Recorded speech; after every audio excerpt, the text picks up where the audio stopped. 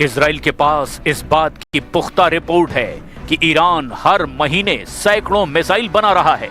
कुछ रिपोर्ट्स में आंकड़े हर महीने 300 मिसाइल बनाने के भी हैं। यही वजह है कि नेतन्याहू को लग रहा है कि जितनी देर ईरान पर हमला करने में होगी, उतनी ज्यादा मिसाइल बनाकर ईरान उसके लिए बड़ा खतरा बन जाएगा।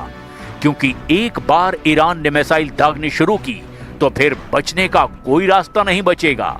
वहीं समंदर में मौजूद ट्रंप के जंगी बेड़ों का काल भी ईरान के पास है। ईरान की नेवी के पास ऐसी करीब 4000 मिसाइल बोट हैं। हर मिसाइल बोट में 2 एंटीशिप मिसाइल होती हैं।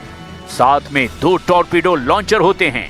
ये मिसाइल बोट 25 से 35 किलोमीटर की रेंज में दुश्मन जहाज को तबाह कर सकती है। अब जरा सोचिए कि अगर ईरान के पास ऐसी 4000 मिसाइल बोट हैं, तो वो दुश्मन के लिए कितना बड़ा खतरा साबित होंगी। ईरान के मिलिट्री पावर के वीडियो आए दिन सामने आते हैं। ये वीडियो खामनेई की सेना का हौसला बढ़ाते हैं।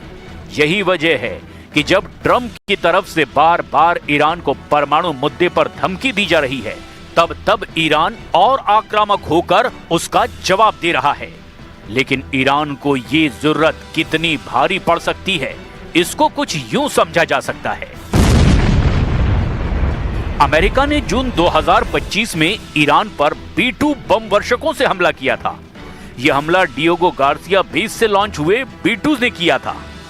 अगर अमेरिका ने इस बार भी ईरान पर डिएगो गार्सिया से मिसाइलें और बम दागने शुरू किए तो क्या हो सकता है?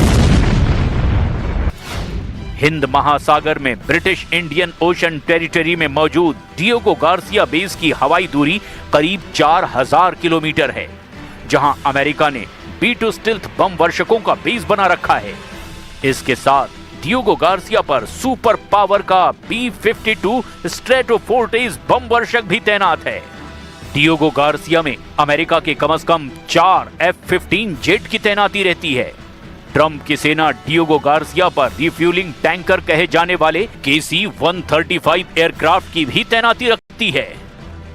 यूएस नेवी और यूएस एयरफोर्स के वो हथियार डिएगो गार्सिया पर हैं जिनकी काट दुनिया में किसी के पास नहीं है। अमेरिका दुश्मनों को भ्रम में डालकर अक्सर डिएगो बेस से दहलाता रहा है। कतर के अल उदीद बेस से अमेरिका के हमले की उम्मीद इसीलिए कम है क्योंकि मुस्लिम देशों ने पहले ही साफ कर रखा है कि वो अपनी जमीन से ईरान पर हमला नहीं होने देंगे। मतलब अमेरिका तैयारी तो खाड़ी देशों के अड्डों पर कर रहा है, लेकिन ईरान पर हथौड़ा गिरेगा डिएगो गार्सिया जैसे सुपर सीक्रेट लॉन्च पैड से। वैसे भी अमेरिका सरप्राइज देता है। दुश्मन की सोच से परे वॉर प्लान बनाकर अमेरिका घर में घुसकर मारता है।